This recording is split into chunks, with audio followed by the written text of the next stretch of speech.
The NFL Divisional Round is in the books, and we're going to talk about that on today's RotoViz Overtime. Excited to jump into this very, very swiftly, Shawn. Of course, my name is Colm Kelly. You can follow me on Twitter at Overtime Ireland. My co-host is Shawn Siegele, who you can check out all his work on rotoviz.com.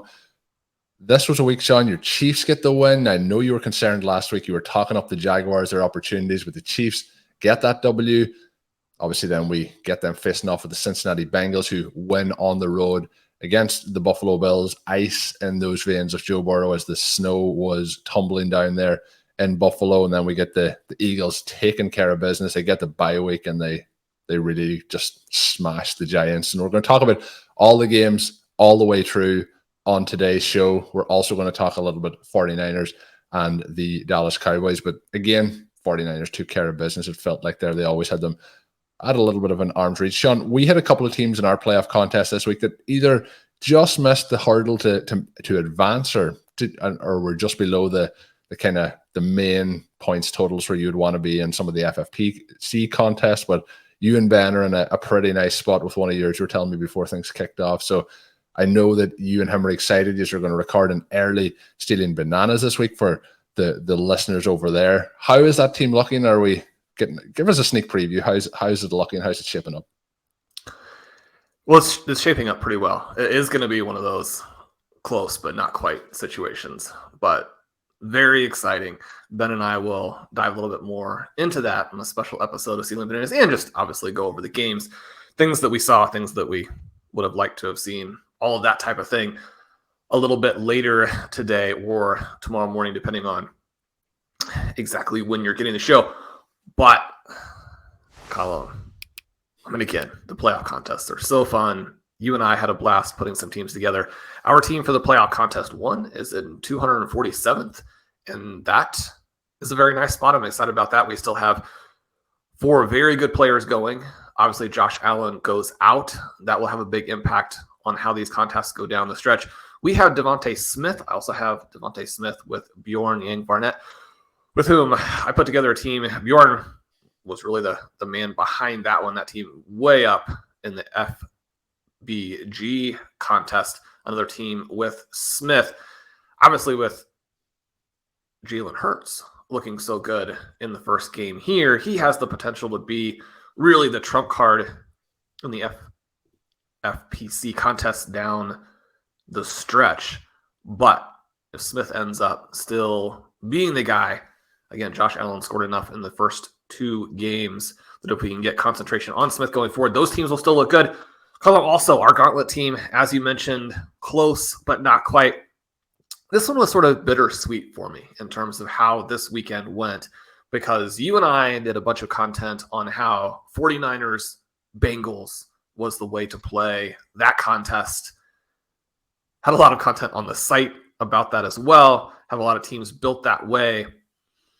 And again, sort of a close but not quite situation where the team that you could build that would really look like a super team would be that Christian McCaffrey with Burrow falling to you in the second round. Again, this is early on in the gauntlet drafting, not like the week before the season as Burrow's ADP rose. It was interesting to watch how these things progressed, especially in hindsight, knowing what the Bengals were able to do in the divisional round.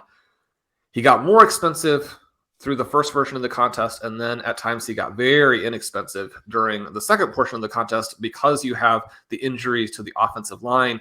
Those didn't come into play, but the super team that you could build was Christian McCaffrey, Joe Burrow, T. Higgins.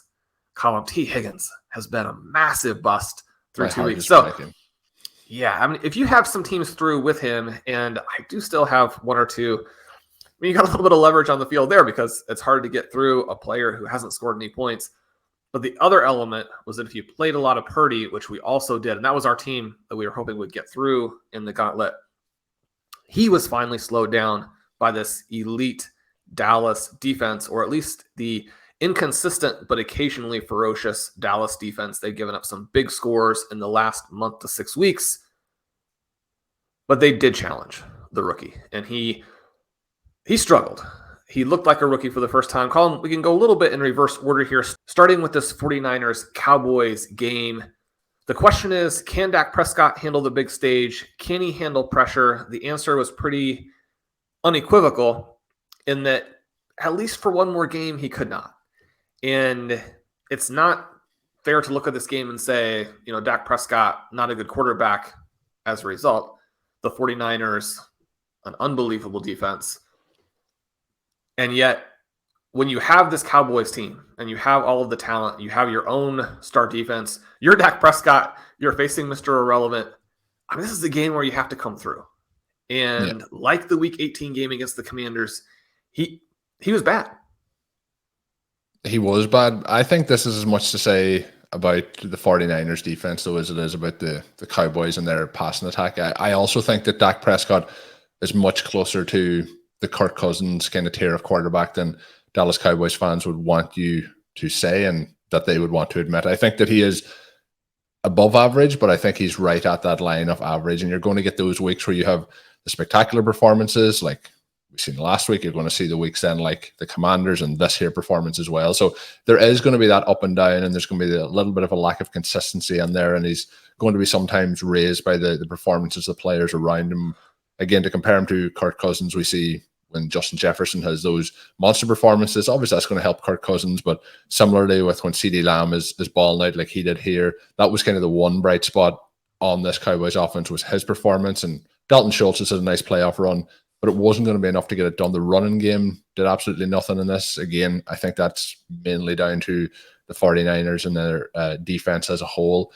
And I do think this was one where, although people may have thought heading into it, the Cowboys will have an opportunity against this 49ers team, I think just on paper and on the field, I think that the 49ers are just superior in so many ways. I think they also struggled in this game against that Dallas defense, but I think they had enough ways to work around it to get the job done. And what was a relatively low-scoring game, neither team hitting 20 points, 19-12 being the final score. The other disappointing note, Shawn, coming out of this is Tony Pollard suffering a high ankle sprain and also a leg break, which will require surgery, which is obviously disappointing. The timeline seems to be in that kind of 3 to 4 month time frame, and him heading into free agency here, a lot of question marks around that, which is, he's one of our favorite guys, Shawn. To see him pick up that injury here in the playoffs is a tough one for them moving forward. But you started off with the Dak Prescott side of things. I think he struggled, but it's one of those where I think this is a Dak Prescott performance that we can expect to see from time to time.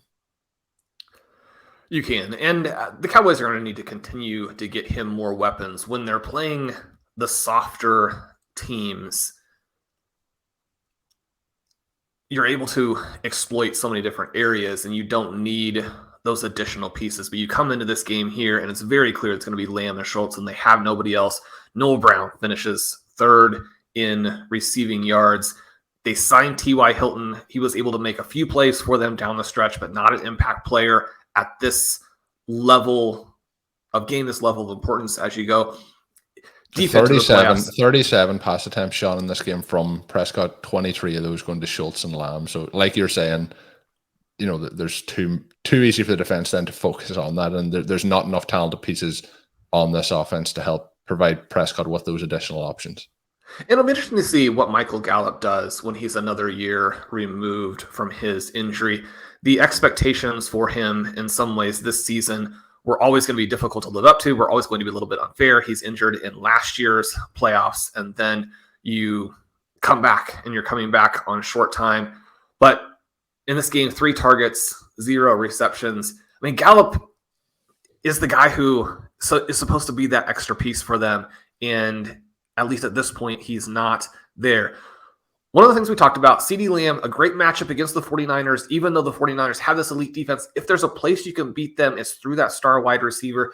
He goes out and does everything he possibly can. He's making catches with what appeared to be a dislocated finger. He's making catches through pass interference. He's making long plays for the 46 yards. He's making these underneath catches. He's taking end arounds to convert fourth downs. I mean, this is the version of Lamb that we had ranked really high before the season. This is the version of Lamb that I was terrified we were not going to get after the week 1 bust. Another one of those games where Dak Prescott did not perform particularly well. Ceedee Lamb, with this playoff performance, very clearly cements himself in that tier just behind Justin Jefferson and Jamar Chase. I think when you're looking at that next group, for me, especially when you adjust for the caliber of quarterback, you're more or less now looking at Garrett Wilson and probably Ceedee Lamb, and then there's probably another gap below those guys. Now, the next wave after them is closer to them than they are to Justin Jefferson and Jamar Chase. I mean, those guys are just in the stratosphere that you can't even get close to. But Lamb now, to be that dynasty guy, and also when you look to the 2023 drafts, look to that first round, I think Ceedee Lamb has to be there at the back end, if nothing else. You start to think about how you can build a $1 million underdog best ball mania team like King Cap did this most recent season. Ceedee Lamb, one of those players who at that 1-2 turn, I mean, he could be the guy that is the foundation piece for accomplishing that this year. Again, that was a 0 RB team.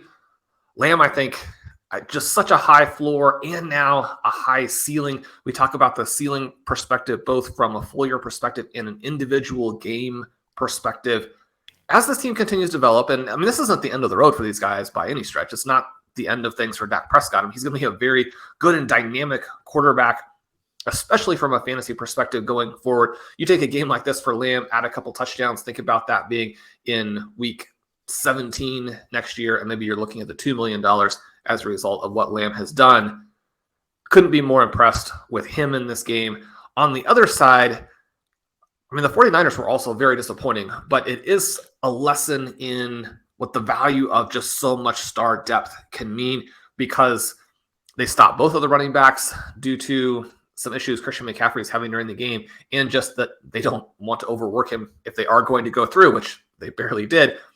Elijah Mitchell ends up with more carries. He ends up with more yards. But both of these guys held below 4 yards per carry despite the elite scheme of this 49ers offense. Then you look to the other side, and Deebo Samuel, he's limited as a rusher. He's limited as a receiver. Brandon Ayuk, someone who, again, was kind of fun in terms of building these 49ers, Bengals, gauntlet teams.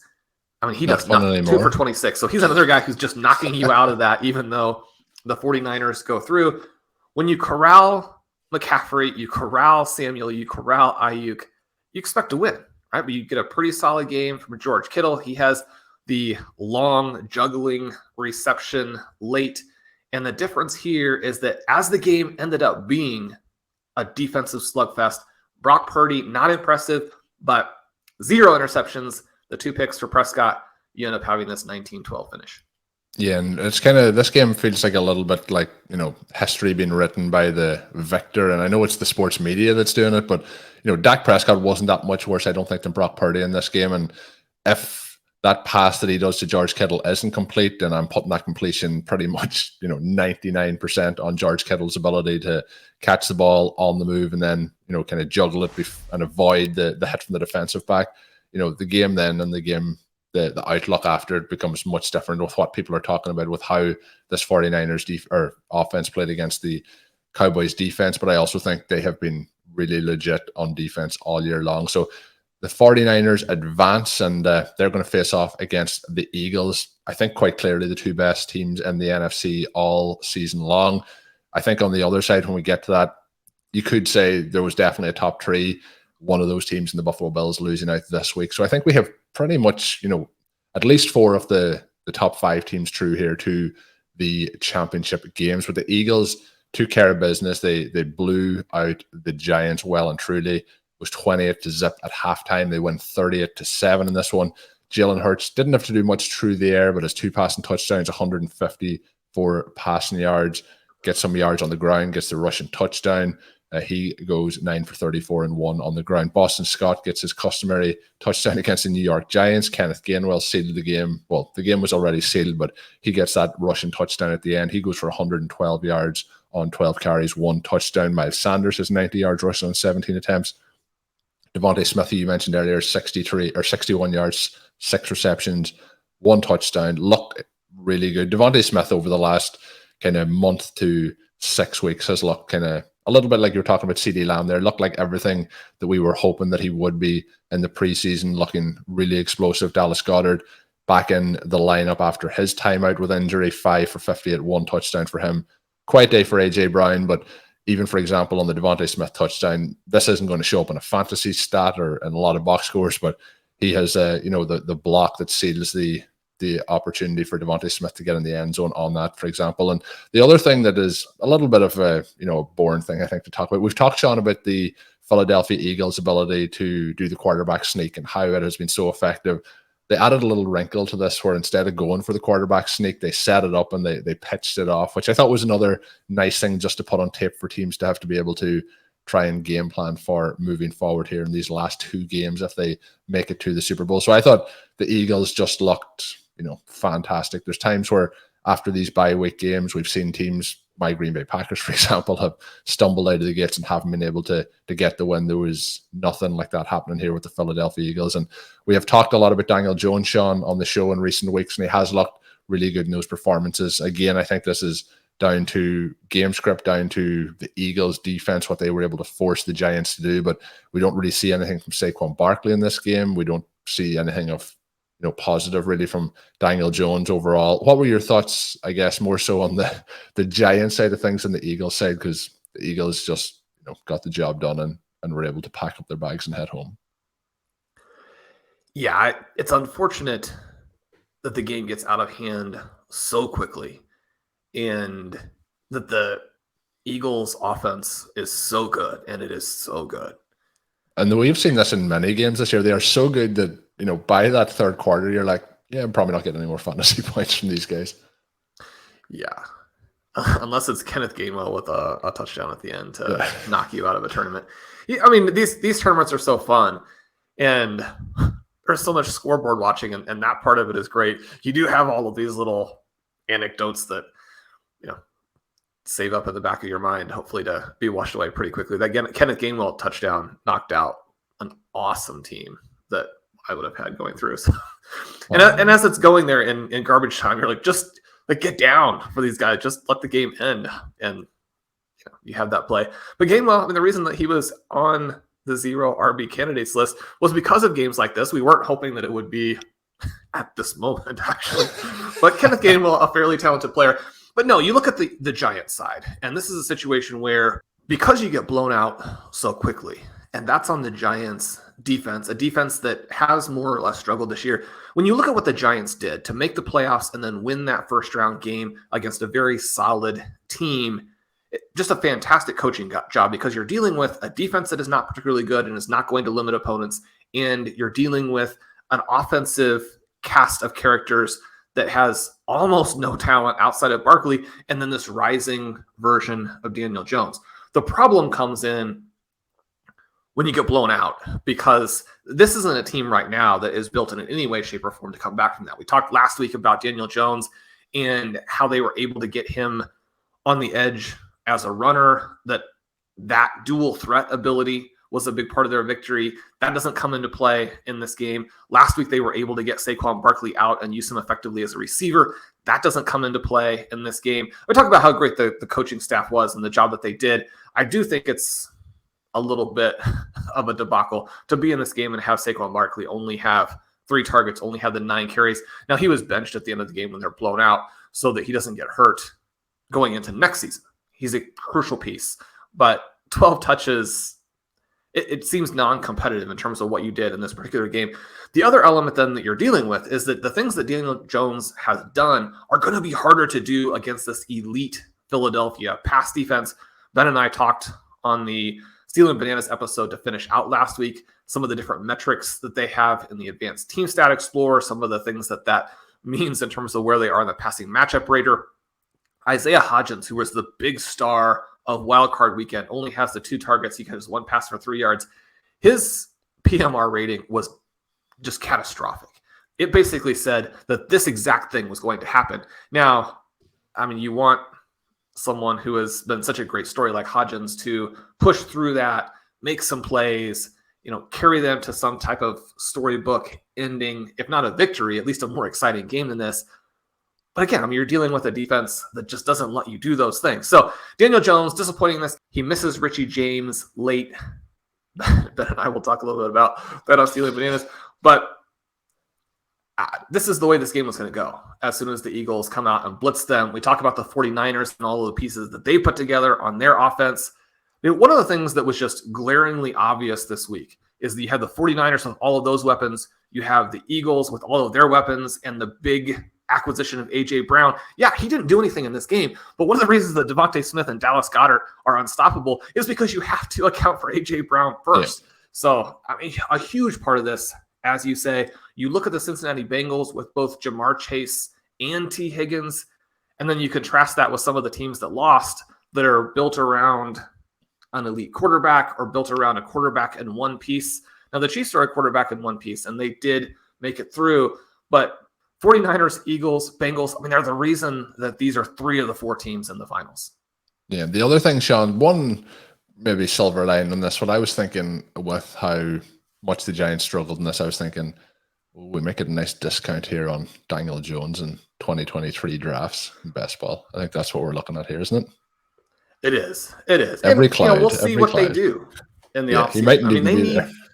They need 2 more wide receivers, and it's difficult. One of the reasons why you don't want to get down at receiver, and one of the things that really hurt the Ravens when they move Marquise Brown, one of the things that got the Titans GM fired when they move A.J. Brown is you don't want to have those dips. You want to have all of the reinforcements. You say, yeah, Treylon Burks is going to be a star down the road. But in the interim, your team really struggles. Your quarterbacks are hung out to dry. Your development for all of these guys is stalled. And, you know, the Giants decided to move away from Kadarius Toney. We'll see if that ends up being the right move. The Chiefs haven't gotten anything amazing out of him at this point anyway. Still very open in terms of which direction that trade will go. But the Giants need multiple pieces. And let's move to talk about Kadarius Toney and the Kansas City Chiefs now. When you mentioned that, he actually was the second highest targeted player behind Travis Kelce in this contest with 7 targets. Did just turn that into 5 for 36 though. Travis Kelce, Shawn, talk about a day for a tight end. This guy is up there all time at the tight end position. This was an all-time tight end playoff performance. 17 targets, 14 receptions. He didn't crack 100 yards. He finishes with 98. He gets 2 touchdowns. A lot of this coming pretty early in the day as well. And that also factored into a game where there was a quarterback situation with Patrick Mahomes for a little bit. Chad Henne comes in, throws 7 passes. He gets a touchdown in it as well. Mahomes has 2 touchdowns, 195 yards passing.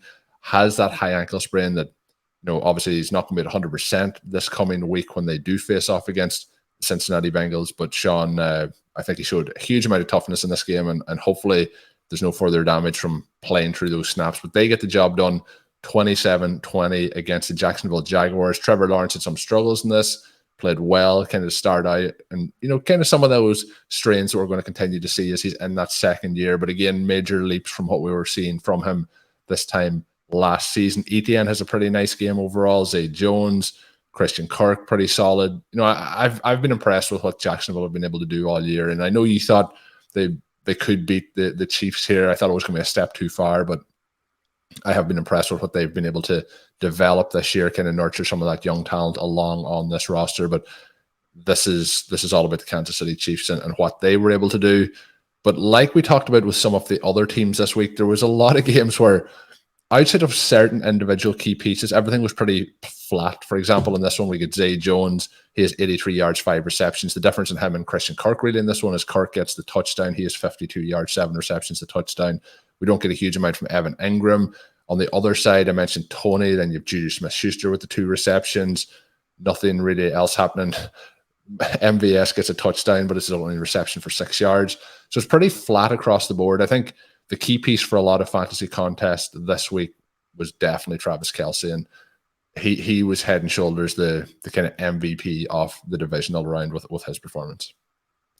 Yeah, and you look at where he was going in the underdog drafts, and it's a little bit difficult to countenance because he's going in the first round, even though you can't put him with Patrick Mahomes, even though that's a half PPR format as opposed to the tight end premium. Yeah. He's been on not really a cold streak per se. He still scores a ton of points, but has not been as hot as he was early in the season. He came on in a big touchdown drought, and you're thinking to yourself, really all the Jaguars have to do to win this game, especially once Patrick Mahomes gets hurt, is you have to limit Travis Kelce. And that's one of those things that's easier said than done because it doesn't matter how athletic your linebacker is, can't cover him. It doesn't matter how big your safety is, can't cover him. Obviously, a corner is going to be a physical mismatch, but you have to have a gimmick defense coming into this game that uses multiple players together to stop this man. You can't come out of this game where he has 17 targets and 14 receptions. Your defensive coordinator just has to be fired after the game. Now, I say that mostly in jest. The Jaguars defense has been a big part of their arrival. They've played well over the second half of the season. The coaching staff has done a fantastic job for the Jaguars. But one of the things that you do see a little bit more in the AFC West, and one of the things that the Raiders sort of hilariously did, except right on the goal line in some of their games, was you use double teams throughout the game and you make the Chiefs beat you with somebody else because they don't have other good players. This is yet another weekend where we're just so obvious that the Chiefs draft picks around Patrick Mahomes have been ridiculously bad. They have so many guys they could have had on this team that they decided not to take. I mean, Sky Moore, he gets a manufactured target in this game. He gets a carry in this game. Both times he shows no ability with the ball in his hands. Again, it's good tackling by the Jaguars. You're not going to make a big play every time out. Jarrett McKinnon also shut down in this game, and we know that he's made plenty of plays this season. But George Pickens, sitting right there, you trade out of it for no particular reason. You pass on a superstar for a guy who is not even a good backup. The Jaguars have to come out and stop Travis Kelce. That part, I think, is pretty mind-boggling. On their side, a disappointing performance from Trevor Lawrence. The Chiefs' defense is better than people realize. They really get after you with the pass rush. That's one of the things that jumps out in the Advanced Team Stat Explorer. Some of the numbers that they give up are simply because you have to go out and attack them. You can't try and kill the clock. You can't try and sit back and just hope the game goes in your favor. You're going to have to score some points. The Chiefs always do. I mean, Chad Henne throws a touchdown in this game, right? When Chad Henne goes in, the offense still functions fine. I mean, that's how good Andy Reid is, because especially once you have Chad Henne in the game, you have no talent out there on this offense. But you're going to have to score. You still have Travis Kelce. Yes, you still do have Travis Kelce. And maybe it's just the wrong way to look at it. I mean, maybe he is the greatest player. I mean, maybe he's the greatest skill position player of all time. I mean, maybe thinking about Randy Moss and Jerry Rice and those types of guys, Barry Sanders, I mean, maybe those guys are all well below Travis Kelce. I mean, this game would argue that they are.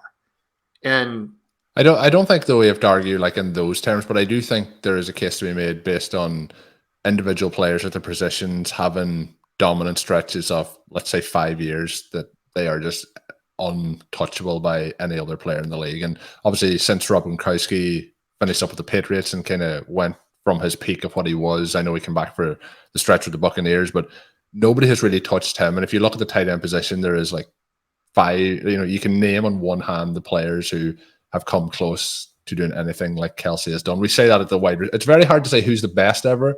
I think it's much easier to say like this guy is legitimately top 5 all time. And I think Travis Kelce is right at the high end of that. It is a situation you mentioned about how some of the teams have built through the draft and have, even if it is through trades like the Eagles, have multiple pieces that it's very hard for defense to cope with. I think what Mahomes has done this year is amazing with the players that they have surrounded him with. And it's kind of one of those things where if they don't have Travis Kelce, this team is nowhere near as dynamic. There's 2 players making this engine run, and then that is paired with amazing head coaching from Andy Reid, who you just mentioned. So there's a couple of players here. I think, you've touched on it a few times over the past year and a half or so, but Patrick Mahomes is probably going to be a top 5 quarterback all time. Let's just go with top 5 all time when he finishes up. We also have Travis Kelce, who's top 5 tight end all time. And I think that when Andy Reid finishes things up, and particularly if he wins the Super Bowl this year, he's top 5 all time at the coaching position. So there is a couple of very special people making this Chiefs engine run here at the moment. And it's about the mental toughness as well. I mean, I think that we can go higher than top 5 for Travis Kelce. What he's done is so ridiculous. And he's doing it at 33, right? I mean, probably the two. Similar though, is he redefining the rules of what tight ends can do? Like what, Tom Brady is playing at 45, and people would have said 10 years ago that is not possible. Are we going to see Travis Kelce doing this when he's 37? I think quite possibly. You've seen some tight ends do it in the past. I mean, Tony Gonzalez and Antonio Gates, one of the reasons why, we joke about Antonio Gates and, carrying around the pianos and whatnot, is he's still like playing in his 70s or something like that. And you're like, that's 70-year-old Antonio Gates. And he's still, I mean, he can't really like run forward, but he still is leading the team in targets. So, the tight ends have been able to do it. But just because there have been some tight ends historically that did it, I don't think that in any way diminishes what just an incredible accomplishment it is for an older player. And as all of these things develop, the breakthroughs in small things like nutrition, a wide variety of exercise related types of things, fitness, the ability to make your body last and to take care of it well. And I mean, you hear stories about Travis Kelce. We don't even know this necessarily what he is doing. I mean, he seems to be very much in that sort of Gronkian, seize the day type of mold. But one of the things you can do too when you're a famous football player is you can kind of seize the day and kind of take care of yourself at the same time. You have lots of options there. But the two players who really stand out in my lifetime as a football viewer are Barry Sanders and Calvin Johnson. Obviously, I'm a little bit biased because those are Lions, but they had retired well before this time period because the NFL is difficult. It's dangerous. Calvin Johnson had plenty of issues with concussions that were evidently covered up. Barry Sanders as a running back is taking all of those brutal hits and the wear and tear on your body all of the time. Travis Kelce, I mean, he's having his best season at age 33. And so, yeah, you just kind of marvel at it. It's not something where, you just marvel at it. So he does that. Trevor Lawrence, a little bit disappointing. I thought that he would play better in this game, but you do see the value of the balanced weapons. You mentioned Zay Jones, Christian Kirk. They needed to get Evan Ingram a little bit more involved. At one point, they schemed him a bunch of short passes, trying to give him some run after the catch. That didn't really develop into the types of breakaway plays perhaps that they needed. Travis Etienne was fantastic in this game. Similar to the situation that we were talking about with Saquon Barkley, a little disappointing that they didn't use him more. 10 carries to 60 yards, the touchdown. He is actually involved a little bit in the receiving game, which, thank goodness, it's been really difficult to understand what they're doing there. At the same time, Jamal Agnew, a fantastic special teams player. He had some big returns in this game, but he has the fumble when the Jaguars are driving to put pressure on the Chiefs. You score there, and you have an injured Patrick Mahomes who has to kill the clock on the next drive so that the Jaguars can't come down and win the game. There's huge pressure at that point on the Kansas City Chiefs. I'd like to see ETN. I'd like to see the star in there at that point. Lose with your best players, right? Win or lose, riding the guys who are the big-time talents. ETN, a big-time receiver in college. We'll see if they take the next step with that. The one kind of red mark on Doug Peterson and the question mark that you would kind of bring back from his tenure as the Philadelphia Eagles coach, where obviously they win the Super Bowl, is that he didn't use the above-average running backs in the passing game as much as you would have liked. Certainly from a fantasy perspective, you'd argue maybe also from a reality perspective. If ETN doesn't have that, then he doesn't end up ever developing the ceiling that his talent would dictate that he has. ETN also did look to be, over the last couple of weeks back to pretty much 100% of his athletic ability. Obviously, the question marks coming into the season with injuries, for example, heading into next season, there's none of them kind of really remaining for me at the moment. So that was a positive to see. And one thing you want with these teams who maybe don't advance or don't get to the Super Bowl at the end of it, like what happened with Tony Pollard, you don't want to see them, picking up those injuries at this point and put them in jeopardy for next season. So good to see ETN back, to kind of full capacity, it would appear. The other team, Shawn, making it through is Cincinnati, and they beat the Buffalo Bills. This was a snow-affected game. Cincinnati, like they did in that game, which obviously ended and was postponed for the DeMar Hamlin situation. They go down, they pretty much score early. They put up 14 first quarter points in this one, and then they kind of had control throughout the game. They won 27-10 come the end of it. I thought that the Cincinnati Bengals done a really nice job here of putting a lot of pressure from their defensive side on Josh Allen, making it very, very tough for him.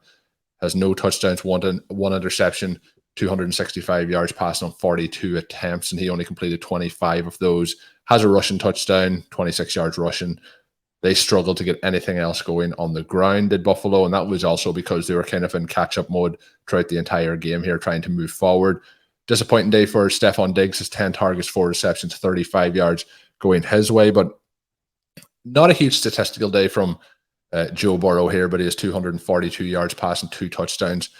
Looked just so much in command of this offense, and I have to say as well, when we're talking about kind of some of the schematic things from the Bengals, I really thought that they'd done a great job here. You touched on the offensive line issues earlier in the show. They kind of were getting the ball out quick. They were doing things that would avoid the pressure really getting to Joe Burrow. He just has the 1 sack in this game, lost 2 yards in that. So I thought they'd done a fantastic job from that aspect.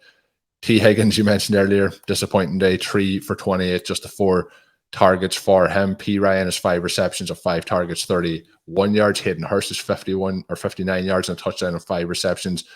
And Jamar Chase has 5 for 61 and 1 off 8 targets. So they kind of played a little bit of a kind of a ball control game to get the job done. They give 20 carries to Mixon, 105 and a touchdown for him. And I thought he looked as good as he kind of has this season in this matchup as well. Chase also, Shawn, interested to get your thoughts on this, has a touchdown overturned for not a completed catch. I think I haven't talked to you about this, and I think we may differ. I've seen a lot of discourse on Twitter and so on, saying that is a catch. It's definitely a catch. It was one that I didn't think was a catch, and I thought the correct call was made at the end because he's going out of bounds. It's different if he's landed in the field of play, but it's the same as the 1 foot or 2 foot down as you go over the sideline. What was your thoughts? Was it a catch? Was it a touchdown? What was your thoughts on the Jamar Chase non-touchdown call? Yeah, well, some of these things where as you listen to the officiating experts. Oh, that's when you're meant to mute your TV, Shawn, when that starts on the broadcast. But I mean, their hit rate is not good. I mean, they've been fine. There was one. I'm forgetting the exact play. I think there have been 1 or 2 plays this season where they clearly explained it wrong, and there have been a lot of plays where after replay, a very questionable decision was made. And so replay hasn't fixed a lot of the problems. The issue with this is that I think people still don't understand what the rules are really telling you. That's one of the things that came out as Gene Steratore is explaining this, is that the level of difficulty that he has in going through the different parts of this shows you that there's still plenty of flaws. Because Jamar Chase catches the ball, gets 2 feet down in the end zone, you've got a touchdown. The ball is not knocked away by the ground. It's knocked away by a defender. And so... But the ball is moving when he hits the ground, and you have to carry it through the catch.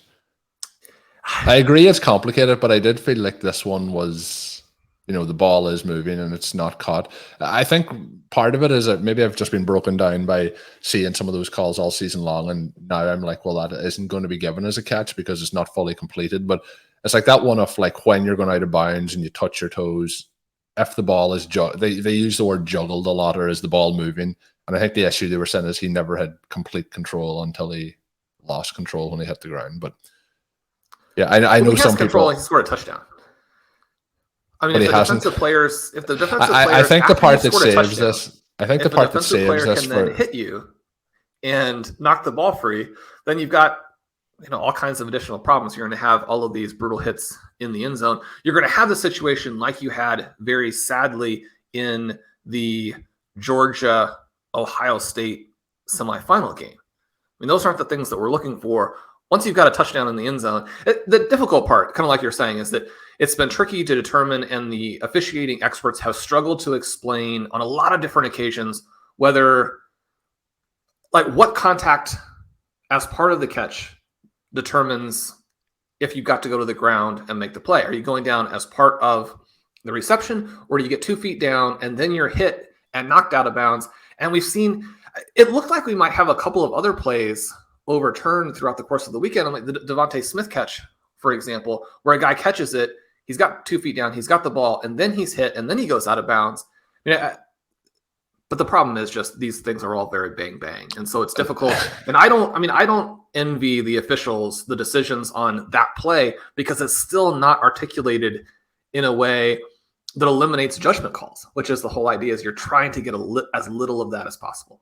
Yeah, it definitely goes to judgment calls, and gets very subjective. And I think that's where the tricky part is. And the one part that I agree when I do see it on social media or see people talking about it is people watching the game should be able to say, like, that's a catch or that isn't a catch. And with that one, I would imagine 80% of the people watching are saying that is a catch. And that's where it gets tricky for the game. But you just touched on a couple of things there, you know, the taking the ball to the ground. The part that always gets me is, like, did he make a football action? And the football action is so subjective as to, like, sometimes they say that just means he has to turn upfield, like turn his head in a direction. So there's a lot of, you use the right word, they're very subjective when we're looking at these calls. But with that, the Bengals didn't need it to get the win. Obviously, those calls become a lot more controversial when the team ends up losing. But they win the game. They settle for a field goal there. They get the W. And Joe Burrow, as he's progressed, we talked there a little bit about the progression over the last couple of years of Trevor Lawrence and how that leap has happened for him. But Joe Burrow, and I would say even particularly in the second half of the season, it seems like the cliched phrase is the game is slowing down, but he's so much in command of this offense and just looks like an elite level quarterback. And obviously we have Josh Allen on the other side, who is in that mold as well. Joe Burrow just is one of those guys who, I don't know, there's no fear in his play. And I can't wait, Shawn, to see what happens with them and the Chiefs this coming weekend. But we will be talking about that on our shows later in the week. We'll have them coming your way as well. That is going to wrap up our divisional recap, though Shawn did tease it. I always say here with OT, make sure now you are subscribed to the RotoViz Overtime podcast feed to get those shows, because the cadence could change. There could be bonus shows throughout the off season, for example. Make sure you get the notification and get them available once they drop. The same this week with Stealing Bananas. The guys are hoping to record right after we finish this. It probably will come out a little bit later, probably on the Tuesday morning. But if you are subscribed to Stealing Bananas, you will get that instantly once it is available. So subscribe to both of those. Obviously subscribe to all the other RotoViz Radio Network content. Lots of great shows to go throughout this offseason. But that's going to finish us up today. My name is Colm Kelly. You can follow me on Twitter at Overtime Ireland. My co-host, as always, is Shawn Siegele. Check out his work up on rotoviz.com. Until we are back, have a good one.